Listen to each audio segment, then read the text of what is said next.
Boa noite, amigos. Aqui vos fala o Matheus Chibus, do canal Siqueton. Pessoal, quanto ao que aconteceu hoje, eu por hora não tenho nenhuma opinião. Mas é interessante que eu criei um novo canal de anime e mangá, certo? De comentários sobre anime e mangá, que é o Mangaeton. Eu peço a todos vocês que se inscrevam nesse novo canal, certo? O link está aqui na descrição. E se vocês puderem se inscrever, agradeço profundamente.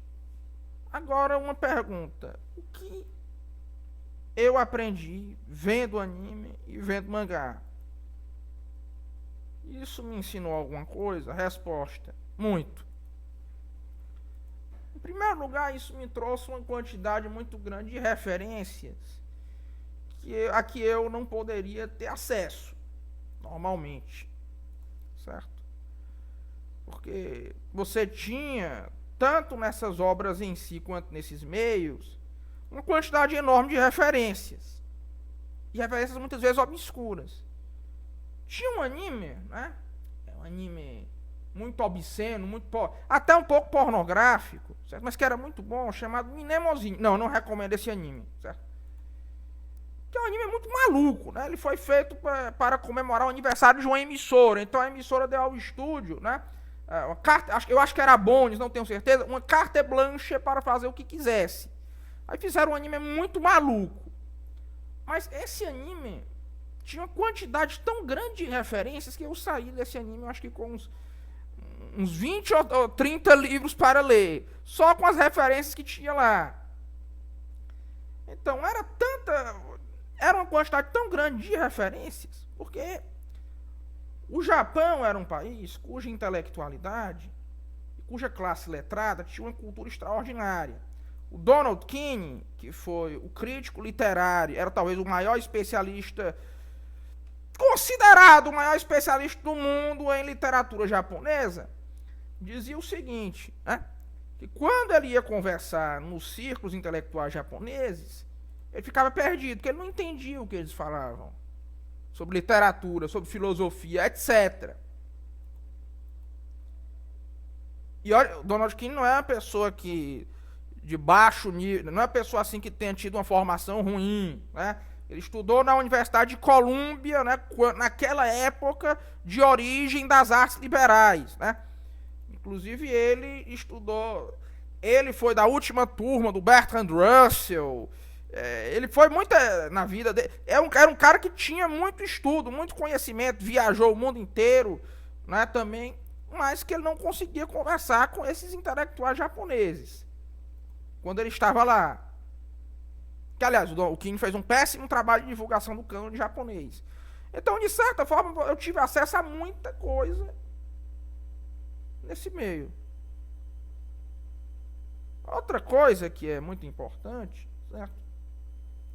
Nesse meio do anime e mangá, é que Olavo de Carvalho, que é uma figura de que eu já fiz tantas reavaliações, mas a que eu sempre retorno, já dizia o seguinte: um problema muito grande da mídia ocidental, que toda a mídia ocidental, desde a Revolução Sexual, foi completamente ideologizada. Ela se tornou subserviente a uma política de esquerda.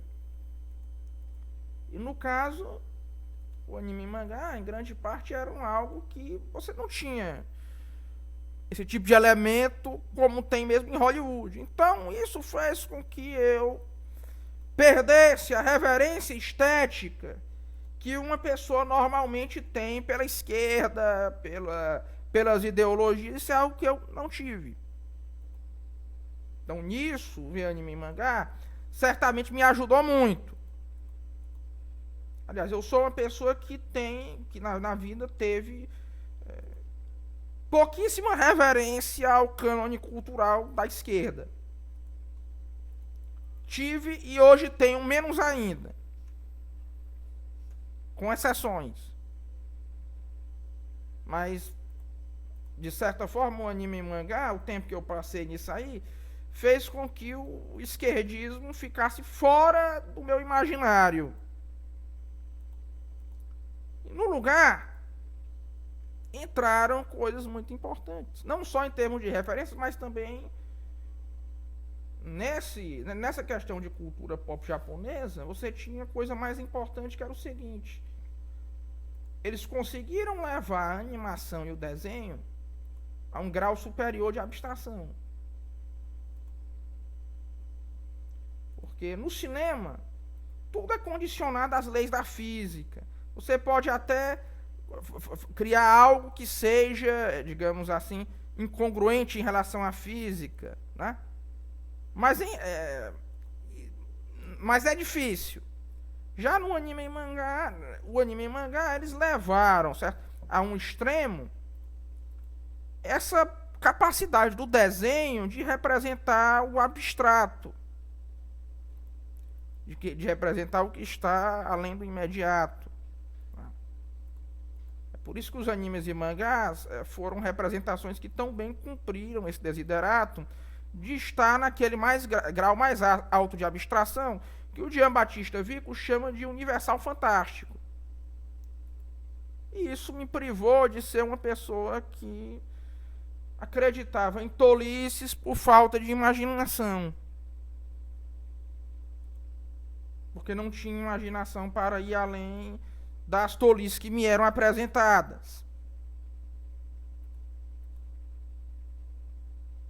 Isso me salvou, por exemplo, de cientificismos, imanentismos, né?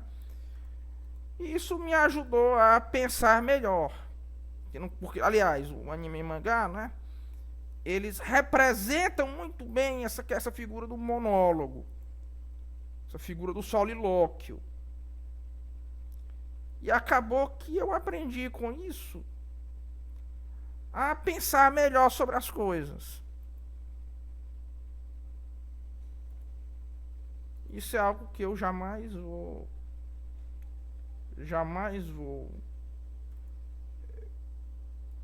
isso é algo de que eu jamais vou prescindir, né? E é uma contribuição que eu não posso negar que veio desse meio otaku e dessa cultura japonesa, essa cultura de anime e mangá. Pois é fundamentalmente isso. Um forte abraço a todos e até logo.